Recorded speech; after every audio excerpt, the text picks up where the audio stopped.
everyone, welcome to Education First Official. Today in this video we are going to solve regional level learning achievement test जो कि अभी इसी महीने अक्टूबर में हुआ है। और ये जो टेस्ट है ये क्लास 4 का है और इसमें जो सिलेबस आया है वो हाफ ईयरली तक का कवर किया गया है। जैसे हिंदी की किताब है रिमझिम, तो उसमें पहले 7 लेसन जो है कवर किए गए हैं। ऐसे ही जो है बाकी के जो लेसन हैं बाकी किताबों के, उन्हीं में से ये जो लैट जो है बनाया गया है। तो देखते हैं कि इसका लेवल किस तरीके का है, कैसे क्वेश्चन पूछे गए हैं। तो ये जो पेपर है इसको सॉल्व करते हैं। ये हम इसलिए कर रहे हैं क्योंकि 22 तारीख को हमारा केवीएस हेडक्वार्टर की तरफ से एक लर्निंग अचीवमेंट टेस्ट होने वाला है। तो उसमें भी ऐसे ही कुछ क्वेश्चन आएंगे, पैटर्न ऐसा ही रहेगा। तो चलिए हम सीधे शुरू करते हैं। यदि आप चैनल पर पहली बार आए हैं तो जो है चैनल को सब्सक्राइब करें और अपने दोस्तों के साथ भी ज्यादा से ज्यादा शेयर करें और जो है बेल आइकन जरूर हिट करें ताकि आने वाली अगली वीडियो का नोटिफिकेशन भी सबसे पहले आपको मिल सके। तो देखिए टाइम है यहाँ पर 2 घंटे। यहाँ पर मैक्सिमम मार्क्स 35 हैं। यहाँ पर आपको अपना नाम लिखना है, डेट हो जाएगी, यहाँ पर आपका सेक्शन और यहाँ पर रोल नंबर। यहाँ पर कुछ जर्नल जो है जनरल इंस्ट्रक्शन है। क्या क्या है इंस्ट्रक्शन की, इसमें 35 क्वेश्चन है, एमसीक्यूज हैं। 1 मार्क का एक क्वेश्चन है और 2 सेक्शन है। फर्स्ट सेक्शन में हिंदी इंग्लिश है और सेकंड सेक्शन में मैथ्स है एंड ईवीएस के क्वेश्चन है। 10 क्वेश्चन है। आपने जो है ओएमआर शीट में गोला भरना है, डार्क करना है, जिस तरीके से यहाँ पर सर्कल दिया गया है। ये आपको बताया गया है कि दीज आर रॉन्गली मार्क। जैसे 3 गोले हैं, यदि आपने एक को ठीक किया और 2 को गलत का निशान लगा दिया तो वो भी जो है ठीक नहीं माना जाएगा। सिर्फ आपने ठीक वाले को ही भरना है। चलिए अब हम शुरू करते हैं, लैंग्वेज सेक्शन से शुरू करते हैं। सेक्शन फर्स्ट है, इंग्लिश के क्वेश्चन कवर करते हैं। क्वेश्चन नंबर फर्स्ट है, read the following lines of the poem and answer the question. तो ये कुछ पोएम की जो लाइन्स है वो दी गई हैं, इनको पढ़ते हैं। Away from the city and into the sun, out to the country, run run run. ये हमारी क्लास 4 की जो एक पोएम है रन रन रन, उसी का ही एक स्टैंजा लिया गया है।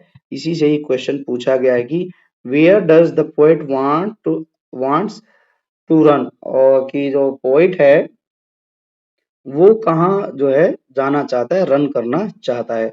सिटी में, कंट्री में, पार्क में और जो है रोड पर। तो इसका आंसर होगा आउट टू द कंट्री। तो यहाँ पर जो कंट्री ऑप्शन है B, B is the correct answer. Second question है, read the given lines and answer the question. यहाँ पर कुछ सेंटेंस जो है सेंटेंसेस दिए गए हैं, लाइंस दी गई हैं, वो पढ़ते हैं। क्या दिया गया, suddenly she saw a white rabbit scamper by. He had pink eyes and was wearing a blue coat. He took out a big watch from his waistcoat pocket and as he hurried away, he said, "Oh dear, I will be too late." तो ये जो हमारा lesson है book में, जो Marie Gold book है उसका एक लेसन है एलिस इन वंडरलैंड, उसमें से लिया गया है।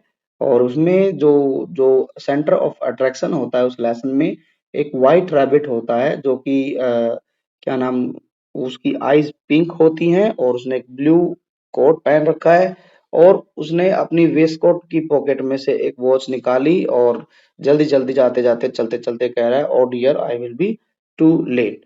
तो क्वेश्चन क्या है, what did the rabbit take out from his waistcoat pocket.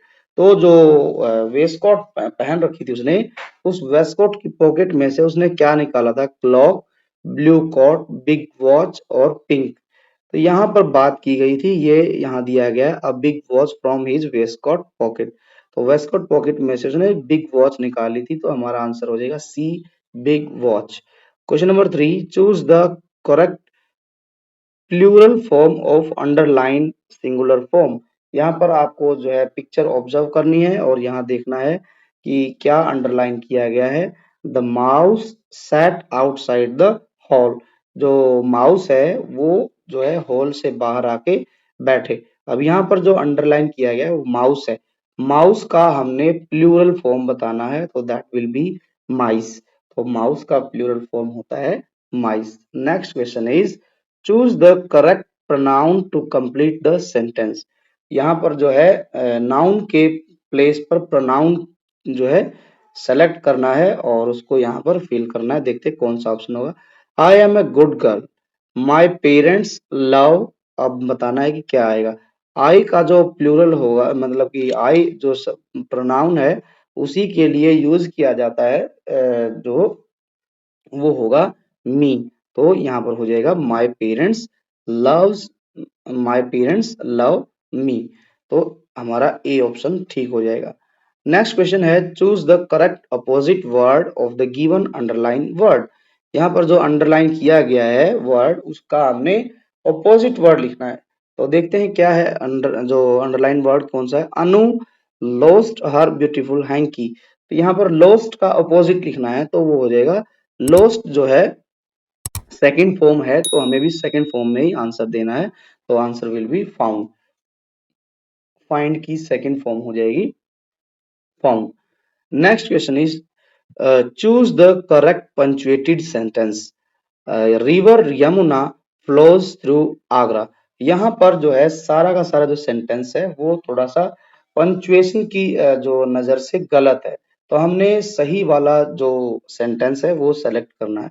As we know कि जो फर्स्ट लेटर होता है सेंटेंस के स्टार्टिंग का वो हमेशा कैपिटल होता है। तो रिवर में जो आर दिया गया है वो गलत है। तो यदि ऐसी बात है तो ये दो एक तो ऑप्शन ही कट गया है। अब यमुना जो है रिवर की बात की जा रही है यमुना, तो यमुना जो नेम हो गया है, जो भी नेमिंग वर्ड होते हैं वो भी कैपिटल होते हैं। तो हम देखेंगे कि यहाँ कौन सा ऐसा शब्द है, मतलब सेंटेंस है इसमें दोनों सेंटेंस वर्ड जो है कैपिटल है। तो यहाँ पर एक और कट गया, बी भी खत्म हो गया है। अब आगे जो है फ्लोज थ्रू, दोनों ये तो जो है ठीक लिखे गए हैं, इसमें भी ठीक लिखे गए हैं, इसमें ठीक लिखे। Agra is also the name of a city. तो जो है सिटी का नाम जो होता है वो भी हमने कैपिटल ही लिखना होता है। तो जिसमें जिस सेंटेंस में आर कैपिटल वाई कैपिटल और ए कैपिटल है वही हमारा करेक्ट आंसर होगा। यहाँ ए इज करेक्ट आंसर, तो डी भी हमारा कट जाएगा। River Yamuna flows through Agra is the correct answer. Next question is question number 7. Observe this picture carefully and find the things seen in this picture. आप इस picture को ध्यान से देखिए।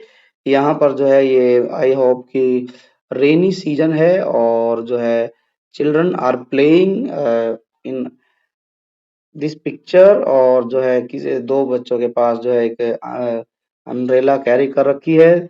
यहाँ पर एक जो है मेंढक भी दिया गया है। तो देखते हैं क्या क्या ऑप्शन दिए गए। चूज द मोस्ट अप्रोप्रिएट जो correct option. Umbrella, paper boat, raincoat and dog. Dog भी नहीं दिया गया है, यहाँ पर पेपर बोट भी नहीं है, अम्ब्रेला है, रेनकोट है, तो ये आंसर हमारा नहीं मैच कर रहा है। Rain drops, cat, stone. अब यहाँ पर रेन ड्रॉप्स तो दिखाई दे रही है, स्टोन भी नहीं है और कैट भी नहीं, तो ये भी आंसर नहीं होगा। सी है पेपर बोट, पेपर बोट दिखाई नहीं दे रही तो ये भी नहीं होगा। So our answer will be D umbrella. Umbrella ये दिया गया है। रेन ड्रॉप्स, ये सारी रेन ड्रॉप्स दिखाई दे रही हैं। रेन कोट, इस लड़की ने पहन रखा है रेन कोट। और फ्रॉग यहाँ पर ये दिया गया है नीचे फ्रॉग। तो D answer is the correct answer. Question number 8 है in the following sentence change the verb into past tense. यहाँ पर जो सेंटेंस दिया गया है उसकी जो वर्ब है उसको हमने पास्ट टेंस में चेंज करके लिखना है और जो यहाँ पर आंसर दिए गए उनमें से सेलेक्ट करना है। Sunita writes to her mother every day. यहाँ पर लिखा है कि सुनीता जो है वो अपनी मम्मी को हर रोज जो है कुछ न कुछ लिखती है।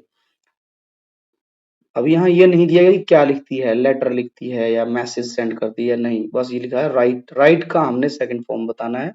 तो हम जानते हैं कि राइट का जो पास्ट टेंस होता है वो होता है रोट, WROT। जिस सेंटेंस में ये वर्ड दिया गया है वही हमारा सही आंसर है। तो हमारा आंसर हो जाएगा A is the correct answer. Sunita wrote to her mother every day. Next question है क्वेश्चन नंबर 9 क्वेश्चन हिंदी का है और ये क्या क्वेश्चन है। नाव बनाओ भैया मेरे जल्दी आओ, वह देखो पानी आया है गिर गिर कर बादल लाया है, सात समुंदर भर लाया है। ऊपर दी गई पंक्तियां किस मौसम से मेल खाती हैं? तो यहाँ पर यदि ध्यान देंगे, नाव बनाने की बात, पानी आया, बादल आया, सात समुंदर भर लाया, ये सब बातें होती हैं वर्षा ऋतु में। तो हम यहाँ पर ऑप्शन ढूंढेंगे तो हमारा जो आंसर हो जाएगा A is the correct answer. वर्षा ऋतु की बात की गई है। चलिए आगे बढ़ते हैं। Question number 10। एक बार एक छोटा सा आम का पेड़ अपनी कहानी सुना रहा था। वह कह रहा था, मैं पहले एक छोटा बीज था, फिर मैं पानी, मिट्टी, सूरज की मदद से बड़ा हो गया। अब मैं बहुत ऊंचा और खुश हूँ। ऊपर दिए गद्यांश के अनुसार बताओ कि किसी बीज को पेड़ बनने के लिए किस किस चीज की जरूरत होती है। तो हम ऐसा ऑप्शन ढूंढेंगे जिनमें दिया गया है पानी, मिट्टी और सूरज। तो ये जो है यहाँ डी ऑप्शन हो जाएगा, पानी, मिट्टी और सूरज की रोशनी, या फिर धूप भी लिख सकते हैं, से जो है पेड़ जो बीज होता है वो एक पौधा, फिर पौधे से पेड़ बन सकता है।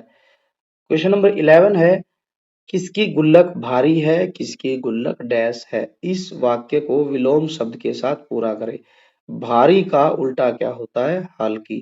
तो यहाँ पर हो जाएगा हल्की, C is the correct answer.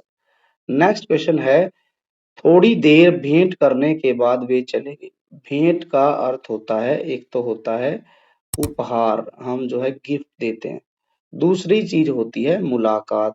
अब यहाँ जो वाक्य दिया गया है, वाक्य के अनुसार जो है उपहार जो शब्द है वो मैच नहीं कर रहा है। ठीक है, क्योंकि थोड़ी देर उपहार करने के बाद वे चले गए, ये गलत हो जाएगा। तो इसमें सही जो उत्तर है वो हो जाएगा भेंट का अर्थ मुलाकात। और इसमें यही लिखा है, इस वाक्य में भेंट शब्द के ऐसे समान अर्थ वाले शब्द से बदलिए जिससे वाक्य की सही रचना बन जाए। तो सही रचना बनेगी ए से, मुलाकात से। आगे बढ़ते हैं हम, आगे क्या दिया गया है। क्वेश्चन नंबर 13 है। क्वेश्चन नंबर 13 क्या कहता है? क्वेश्चन नंबर 13 है, सही स्थान पर विराम चिन्ह लगाइए। विराम चिन्ह वाला वाक्य चुनना है। तो यहाँ पर दिया गया है, निशा, रोहन, प्रतीक दो खेलने चले गए। यहाँ पर लास्ट में तो ठीक है, लेकिन यहाँ गलती हो गई। इन दोनों के बीच में योजक चिन्ह नहीं आएगा, बल्कि दोनों के बीच में आएगा जो है अल्प विराम। तो हमारा बी उत्तर ठीक हो जाएगा, निशा, रोहन और प्रतीक खेलने चले गए। आगे बढ़ते हैं, अगला क्वेश्चन क्या दिया गया है। क्वेश्चन नंबर 14 है, कल सुमित ने चौराहे पर एक गाय देखी। इस रेखांकित शब्द का अर्थ बताइए। रेखांकित का मतलब होता है, रेखांकित का मतलब होता है अंडरलाइन। रेखांकित का मतलब क्या होता है? अंडरलाइन। अब इस वाक्य में चौराहे शब्द को अंडरलाइन किया गया, इसी का ही हमने अर्थ बताना है। तो अर्थ हमारा हो जाएगा, चौराहा का मतलब होता है जहां पर चार राहें मिलती हो। तो यहाँ पर हमारा सी उत्तर हो जाएगा, जहां चार राहें मिलती हैं। क्वेश्चन नंबर 15, राजा को पैसे खर्च करना पसंद नहीं था। इस आधार पर हम राजा के लिए किस विशेषण शब्द का इस्तेमाल कर सकते हैं? राजा को पैसे खर्च करना पसंद नहीं था, तो इसका मतलब ये हो जाएगा कि राजा बहुत कंजूस था। वो जो है पैसा खर्च करना नहीं चाहता था। तो कंजूस सही विशेषण शब्द हो जाएगा। आगे बढ़ते हैं, अब मैथ का पोर्शन आ गया, मैथ और ईवीएस। मैथ्स का पहला क्वेश्चन है, this closed shoe box has. ये जो शू बॉक्स है दिया गया है, ध्यान से देखेंगे तो ये एक शेप भी है। इस अकेली शेप में कई तरीके की डिफरेंट शेप आपको दिखाई देंगी। जो शू बॉक्स होता है वो हमारा क्यूबॉइड शेप में होता है, लेकिन यहाँ क्यूबॉइड का जो जिक्र नहीं दिया गया। ऑप्शन पढ़ते हैं क्या क्या दिया गया है। Option A, 2 square face and 4 rectangle face. देखते हैं इज इट करेक्ट और नॉट। यहाँ पर ध्यान देंगे तो एक तो ये स्क्वायर बन गया यहाँ पर, इसके बाद में एक ये स्क्वायर बन गया। यहाँ यदि हम ध्यान दें तो दूसरा भी यहाँ पर एक और बन गया, इसी के नीचे ही एक ये बन गया है हमारा। तो ये इसका मतलब हो गया कि 2 स्क्वायर फेस बन गए हैं इसमें, 2 स्क्वायर फेस हैं। और क्या है, 4 रेक्टेंगुलर फेस। 4 रेक्टेंगुलर फेस कैसे बनेंगे देखते हैं। अब यहाँ पर ध्यान देंगे, एक छोटा सा रेक्टेंगल ये बन गया है, दूसरा ये बन गया है, तीसरा इसी के नीचे ये बन गया है, और फोर्थ ये बन गया है। तो इस बॉक्स में दो तो स्क्वायर दिए गए हैं फेस, और चार जो है रेक्टेंगुलर फेस दिए गए। 4 रेक्टेंगुलर फेस दिए गए। तो हमारा ऑप्शन हो जाएगा ए। आगे बढ़ते हैं, एक डाइस दिया गया है, out of 4 cubes which can be made from the net. यहाँ पर जो है डाइस की एक शेप दी गई है, नेट दिया गया है। यदि हम इसको, इस डाइस को, ये खोला गया है, यदि हम इसको क्लोज करेंगे तो कैसा डाइस हमारा बन जाएगा, ये बताना इन चारों में से। यदि हम ध्यान देंगे तो इधर से यदि हम फोल्ड करेंगे तो हमारे राइट साइड में जो शेप आएगी वो इस साइड की शेप होगी, और जो है बाकी में तो प्लस का साइन दिया ही नहीं गया है, यहाँ भी नहीं है साइड में, यहाँ भी नहीं है साइड में, यहाँ भी नहीं है साइड में, तो हमारा आंसर हो जाएगा सी। और यदि आपको फिर भी समझ नहीं आ रहा है तो हम दूसरा तरीका भी अपना सकते हैं। यहाँ पर दूसरा तरीका ये होगा कि इसको फोल्ड करेंगे तो ये जो 3 लाइनें दी गई हैं ये फ्रंट में आएंगी, और जो है फ्रंट में आएंगी तो ये भी फिर भी ऑप्शन हो जाएगा। ये प्लस का साइन और ये यदि हम 3 लाइनों को देखेंगे तो ये सिर्फ एक ही डाई से मैच हो रही है, मेल खा रही है, वो आंसर है सी ऑप्शन।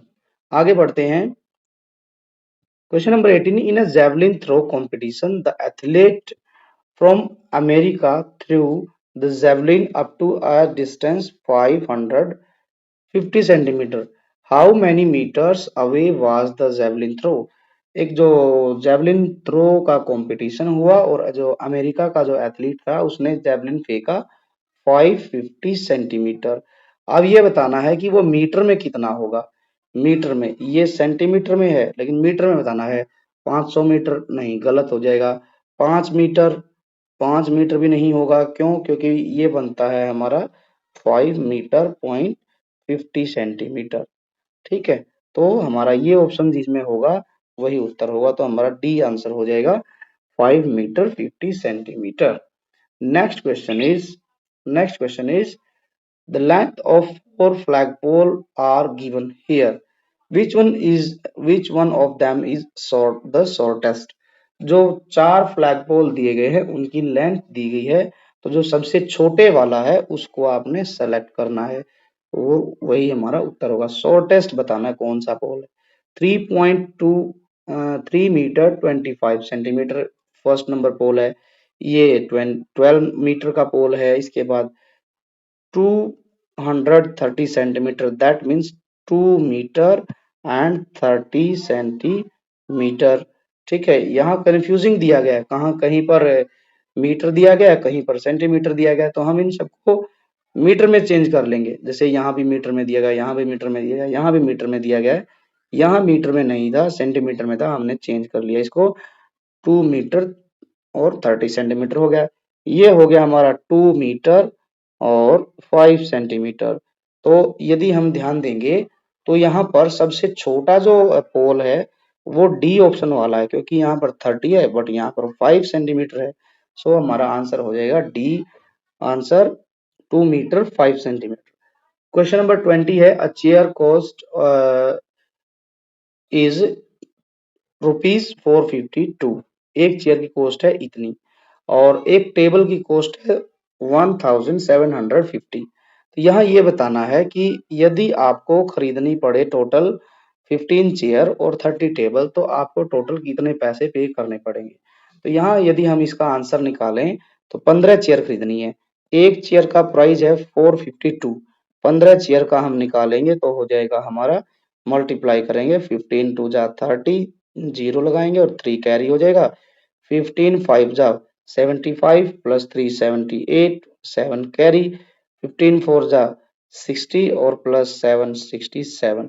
तो चार जो ये 15 चेयर का तो प्राइस हो जाएगा इतना, 6780।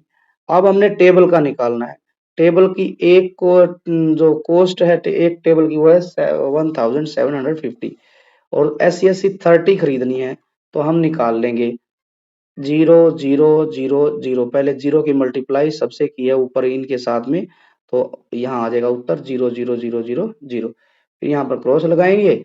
इसके बाद में हम क्या करेंगे, यहाँ से लिखेंगे 3 को मल्टीप्लाई करेंगे, 3 0 जा 0, 3 5 जा 15, 3 7 जा 21 प्लस 1 कैरी 22, 2 कैरी, 3 1 जा 3 प्लस 2 5।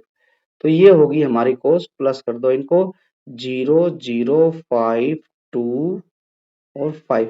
ये हमारी टेबल की कॉस्ट हो गई है, ये हमारी चेयर की कॉस्ट हो गई है। यदि हम इन दोनों को ऐड कर दें 52,500 में 6,780 को प्लस कर दे तो जो आंसर आएगा वही हमारा करेक्ट आंसर होगा। 0 plus 0 0, 0 plus 8 8, 5 plus 7 12, 1 carry, 1 plus 2 3, 3 plus 6 9 और ये हो गया हमारा 5। तो आंसर हमारा आ गया 59,280। So A answer is the correct answer. अब आगे बढ़ते हैं, अगला क्वेश्चन क्या दिया गया है देखते हैं। Choose the correct weights by using given number to balance pan 1 and 2। यहाँ पर ये पैन दिया गया है, यहाँ पर हमने पैन को इक्वल जो है बैलेंस करना है। ठीक है, करेक्ट हमने चूज करना है वेट कैटेगरी को। यहाँ वेट कैटेगरी दी गई है, यहाँ पर उस कैटेगरी को चूज करना है जिसमें दोनों पैन इक्वल हो जाए। यहाँ रखा लिखा गया है 12 ग्राम प्लस 8 ग्राम। यदि इन दोनों को हम यहाँ रख दें और 15 ग्राम प्लस 5 ग्राम इन दोनों को इधर रख दें, यहाँ से उठा के इनको यहाँ रख दें तो क्या ये इक्वल हो जाएंगे?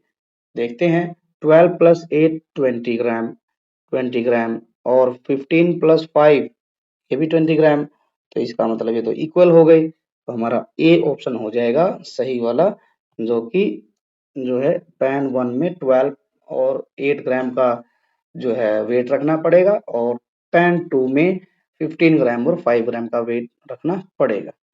आगे बढ़ते हैं। क्वेश्चन नंबर 22 है, when Sajid gave a 10 rupees note to the shopkeeper for buying some chocolates. Sajid ने 10 रुपए का नोट दिया है दुकानदार को और he got back the following coins as change. दुकानदार ने चॉकलेट देने के बाद में उसको इतने सारे सिक्के जो है दे दिए, थमा दिए। How much did the chocolate cost, ये बताना है कि इतने उसने 10 रुपए का नोट दिया है और दुकानदार ने इतने सिक्के उसको दे दिए और साथ में चॉकलेट भी दी। तो ये बताओ कि चॉकलेट का प्राइस कितना है। अब यदि हम ध्यान देंगे तो देखेंगे कि ये कितने रुपए बन गए।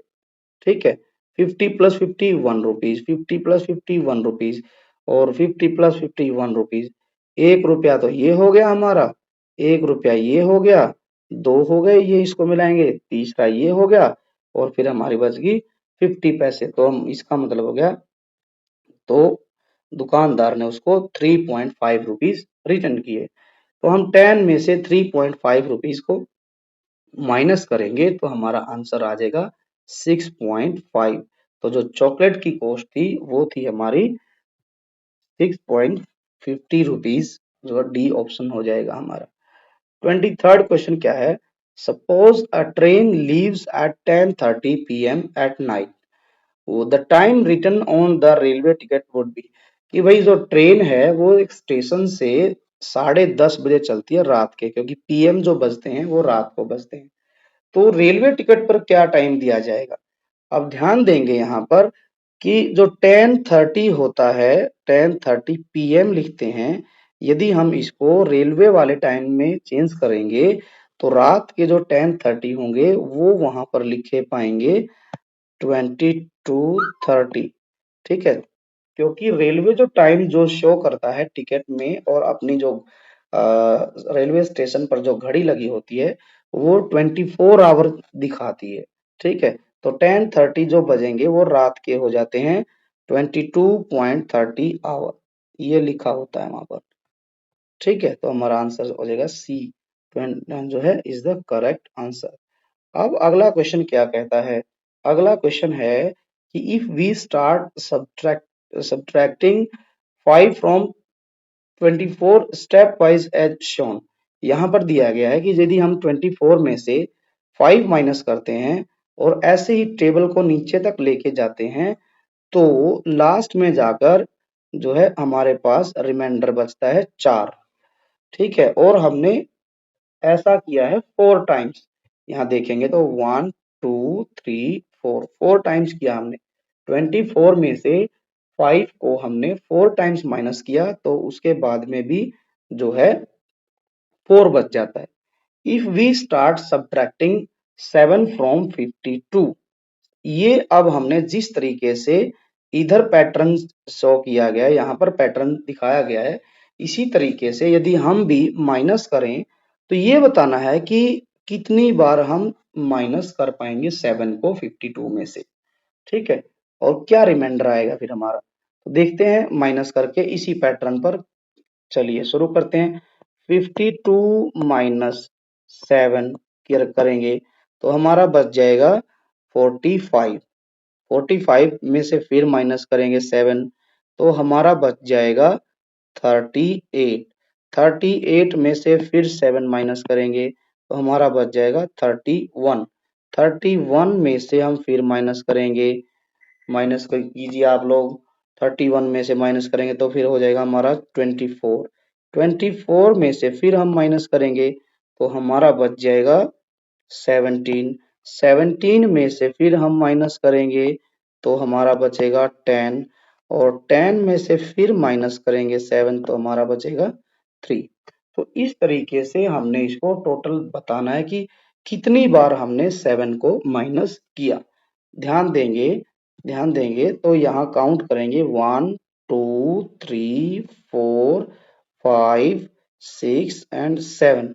तो हमने 52 में से 7 को 7 बार माइनस किया तो हमारे पास 3 जो है रिमाइंडर बचता है।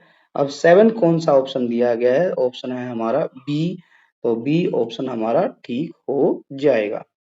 क्वेश्चन क्या है अगला, ध्यान देंगे। क्वेश्चन है identify the figure obtained by the folding the shaded part of the given figure.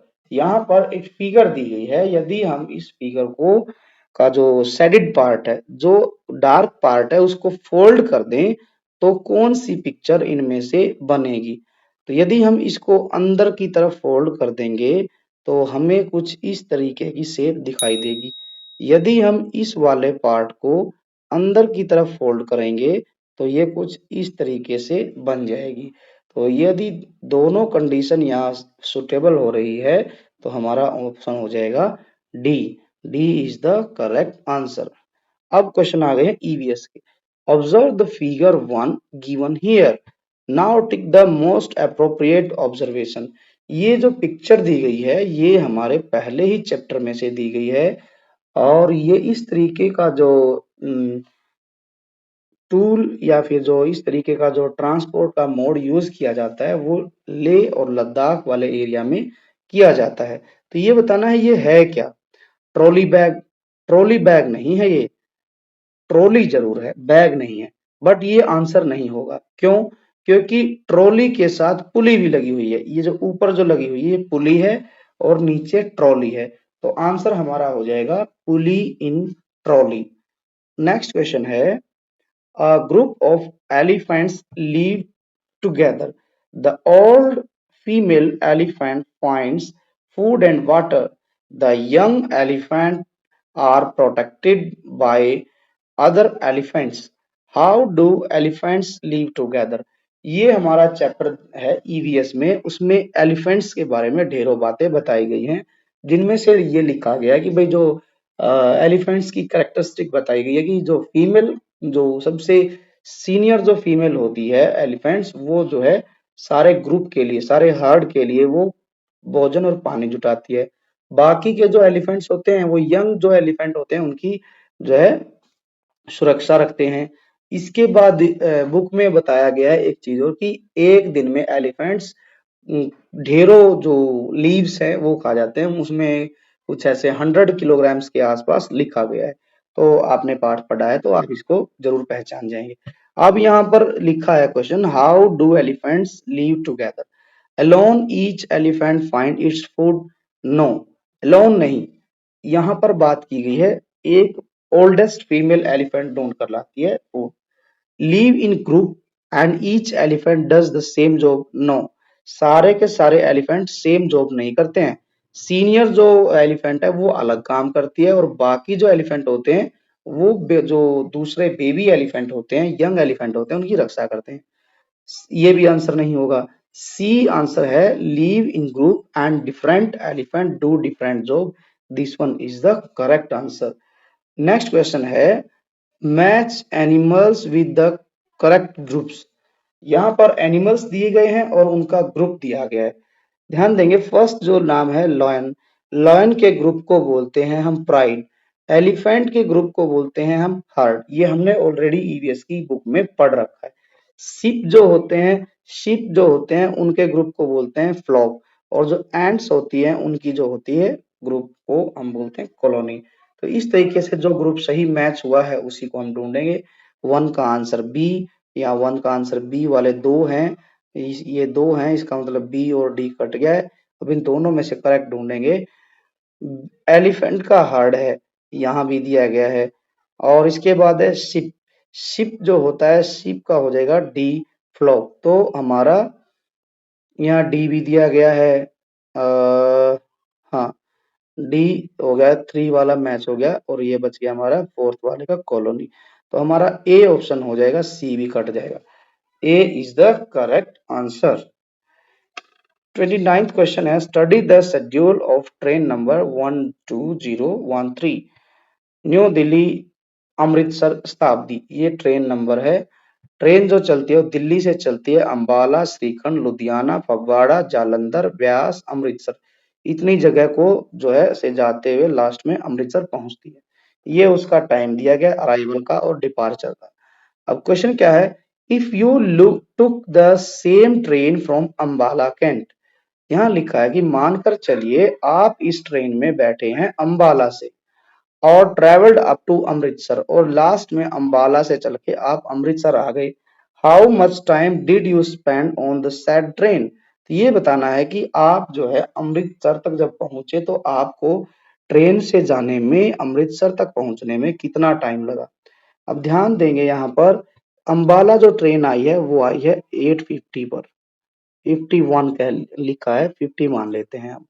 और पहुंचती कितने बजे है, रात को पहुंचती है 23, है ना, और 0.5 आवर, है ना, 23 जो आवर वाला टाइम है उस पर पहुंचती है। तो यदि ध्यान देंगे तो ये जो 1850 है, इसका मतलब होता है कि ट्रेन जो अंबाला से चली है वो चली है 650 पर, और रात को पहुंची है 11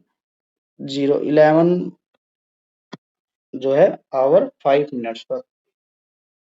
तो इनके बीच का टाइम बताना है। यहां से चलेंगे तो 7 बजने में 10 मिनट ये लग गई, 7 से 10 मिनट लगने के बाद में 7 के बाद 11 बजे तक के 4 घंटे हो गए टोटल।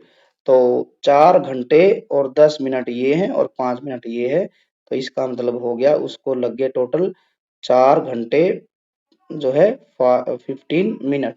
उत्तर क्या दिया गया है यहाँ पर, मोर देन 5 आवर्स नहीं, मोर देन 5 आवर नहीं है, मोर देन 4 आवर है। तो ये हमारा आंसर गलत हो जाएगा। लेस देन 2 आवर नहीं, लेस देन 2 आवर नहीं है, ये तो 4 आवर है, ये भी गलत। नियरली 5 आवर, हाँ, this one is the correct answer, क्योंकि यहाँ पर नियरली है तो 4 से ज्यादा है। ठीक है, तो हम इसी को ही आंसर सेलेक्ट करेंगे। C is the correct answer, nearly 5 hours, है ना, अंबाला से अमृतसर पहुंचने के लिए। क्वेश्चन नेक्स्ट दिया गया है, given here are members of family. यहाँ फैमिली ट्री दिया गया है एक फैमिली का, राम, वीना, उनके जो आगे जो फैमिली जो बड़ी है उसमें उनके जो है दो जो संतान है, first is Sonu and second is Gita. ये दोनों भाई बहन हो गए। अब इधर जो एरो बनाया गया है यहाँ लिखा है सुनीता, दैट मीन्स सोनू की वाइफ है ये सुनीता, और इनके आगे फिर दो बेबी हैं, एक का नाम है विनय और एक का नाम है अनु। अब क्वेश्चन क्या दिया गया, what is the relationship between Geeta and Vinay. अब यहाँ बताना है कि गीता और विनय के बीच में क्या रिलेशन है। देखिए, गीता जो सोनू की बहन है, गीता जो है सोनू की बहन है, और विनय जो है सोनू का बेटा है। तो इस हिसाब से जो है विनय जो है गीता का भतीजा हो जाएगा, और जो है गीता जो है विनय की बुआ जी हो जाएगी। और आंसर हम ढूंढेंगे ग्रैंडफादर मदर, नो ग्रैंडफादर नहीं है। सिस्टर ब्रदर नहीं है, सिस्टर ब्रदर तो अनु एंड विनय है। जो है आंट एंड नाइस, नाइस बोलते हैं जो भतीजी को, ये भी नहीं होगा। तो आंसर क्या बच गया, aunt and nephew, बुआ भतीजा, aunt मतलब बुआ और nephew मतलब भतीजा. So D will be the correct answer. 31st question है study some features of different games and sports given here. यहाँ पर नीचे कुछ जो है गेम दिए गए हैं और कुछ फीचर दिए गए हैं. चलो पढ़ते हैं. गेम का नाम है एल. एल नाम का गेम आउटडोर गेम है और इसमें 7 प्लेयर खेलते हैं. एम जो है ये इंडोर गेम है और जो है इसमें एक प्लेयर खेलता है. एन जो है आउटडोर गेम है, 11 प्लेयर खेलते हैं. अब क्वेश्चन क्या दिया है, name the an type of sports and game. ये बताना है कि जो एन जो गेम है वो कौन सा गेम है. इसमें 11 प्लेयर खेलते हैं. Cricket, kabaddi, weightlifting and none. ध्यान देंगे जो वेट लिफ्टिंग होता है वो आउटडोर गेम नहीं होता है, इंडोर होता है. तो ये सी ऑप्शन नहीं होगा ना D. Kabaddi, kabaddi outdoor game जरूर है बट इसमें 11 प्लेयर नहीं होते हैं. तो ये बी भी कट जाएगा. तो एक ही ऑप्शन बच गया है क्रिकेट. तो हमारा आंसर हो जाएगा cricket. Question 32nd. Observe the Indian political map given here and tick the correct pair. यहाँ पर इंडियन मैप दिया गया है और यहाँ पर इंडियन मैप देने के बाद में 3 स्टेट को मार्क किया गया है. फर्स्ट नंबर का स्टेट है, सेकंड नंबर है और यहाँ पर थर्ड नंबर पर दिया गया नीचे. अब क्वेश्चन क्या है देखते हैं. क्वेश्चन है 1 नंबर पे वल्लम है, 1 नंबर पे वल्लम नहीं है. वल्लम जो जगह है वो केरला में है और फर्स्ट नंबर की जगह यहाँ पर है उत्तराखंड. तो ये हमारा गलत हो जाएगा. सेकंड नंबर पे है मधुबनी. मधुबनी सेकंड नंबर पे नहीं आएगी बिकॉज मधुबनी जो प्लेस है वो बिहार में है और वो तो थर्ड नंबर पे है. तो इस हिसाब से ये भी गलत हो गया. फर्स्ट है वैली ऑफ फ्लावर्स, 1 लिखा है इसके सामने. Yes, this one is the correct answer because जो वैली ऑफ फ्लावर है वो उत्तराखंड में ही पाई जाती है. तो इस हिसाब से हमारा आंसर हो जाएगा C, 1 valley of flower. Question next है study the table for features of a flower and यहाँ पर टेबल दी गई है. यहाँ पर फ्लावर के कुछ फीचर लिखे गए and answer the question given below. यहाँ क्वेश्चन दिया गया है उसके अकॉर्डिंग हमने आंसर सेलेक्ट करना है. Parts of flower. X part है protects unopened flower. Y part है इट बिकेम सीड और जेड पार्ट है it is bright. Suppose that हमारा एक बड़ा सा यहाँ पर फ्लावर बना लेते हैं इस तरीके से और यहाँ ये हमारा फ्लावर है. यहाँ इसके पार्ट का नाम लिखा गया है. ठीक है, एक्स पार्ट है, वाई पार्ट है और जेड पार्ट है. जेड पार्ट है it is bright. Name the part which will tell you about the colour of the flower. जो कलर ऑफ द फ्लावर को बताएगा वो बिल्कुल आउटर लेयर होती है फ्लावर की.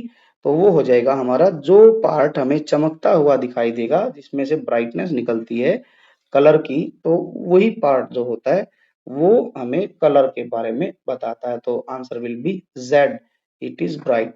Only Z is the correct answer. आगे चलते हैं. आगे क्या दिया गया है. क्वेश्चन नंबर 34 है study the table pasted on the wall at a construction place. एक कंस्ट्रक्शन साइट पर जो है, कंस्ट्रक्शन का मतलब होता है कि कहीं पर एक बिल्डिंग बन रही है, बिल्डिंग बनाई जा रही है. वहां बिल्डिंग के पास में ही एक टेबल जो है बनाकर लगा दी गई है और उसमें क्या क्या लिखा गया है. वर्क डन, क्या क्या काम किया गया, क्या टूल यूज हुए और वो काम किसने किया. रिपेयर्स टैप, जो घर में जो बिल्डिंग में जो टैप्स लगे थे उनको ठीक करने का काम किसने किया, रवि ने किया. और उसने टूल कौन कौन से यूज किए, कटर, रेंच एंड हैमर. और मेक्स वॉल ऑफ ब्रिक्स, जो दीवार बनाई, मेजरिंग टेप और ट्रैवल और जो है लीला ने उसको बनाया. इसी तरीके से आगे भी दिए गए हैं. क्वेश्चन क्या है, name 2 people who need help each other to work. उन 2 ग्रुप का नाम लिखना है, 2 पीपल का नाम लिखना है इन चारों में से जिनको एक दूसरे की हेल्प से काम करना पड़ेगा. तो आंसर दिया गया गोपाल एंड करण. गोपाल है, गोपाल जस्ट एक ट्रक ड्राइवर है, सीमेंट लेके आया. और करण, करण जो है लाइन टेस्टर है. लाइन टेस्टर का मतलब होता है बिजली जो है का काम करता है. तो बिजली के काम का और जो सीमेंट के बैग का कोई तालमेल नहीं बैठ रहा है. तो ये आंसर नहीं होगा. Leela and Gopal. Gopal truck driver है, सीमेंट लेके आया है, और लीला कौन है? लीला दीवार बनाई है, तो इसका मतलब उसको मेजरिंग टेप और ट्रॉवेल की जरूरत है, तो यही आंसर हमारा सही होगा, क्योंकि जब गोपाल जो है सीमेंट लेके आएगा, बैग लेके आएगा, और तभी लीला जो है सीमेंट का यूज करके दीवार बनाएगी with the help of BRICS. आगे चलते हैं। Today's last question is which of these following statement is not true. इनमें से कौन सी स्टेटमेंट ट्रू नहीं है वो बतानी है। First statement is bridges are mean to cross the river. जो ब्रिज जो बनाए जाते हैं रिवर के ऊपर से, वो इसलिए बनाए जाते हैं कि जो है रिवर को क्रॉस किया जा सके, दैट इज ट्रू। बट हमने छाटनी है नॉट ट्रू।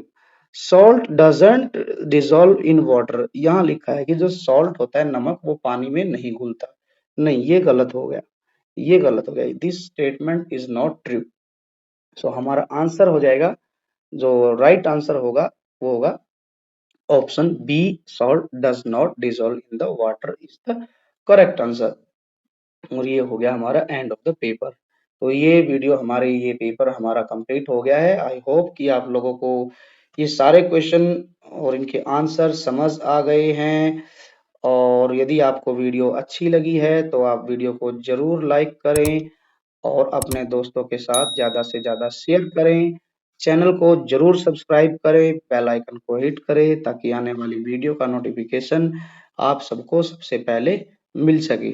अब हम मिलेंगे नेक्स्ट वीडियो में, तब तक के लिए अपना ध्यान रखिए और खूब मन लगाकर पढ़ते रहिए। Thank you and bye bye.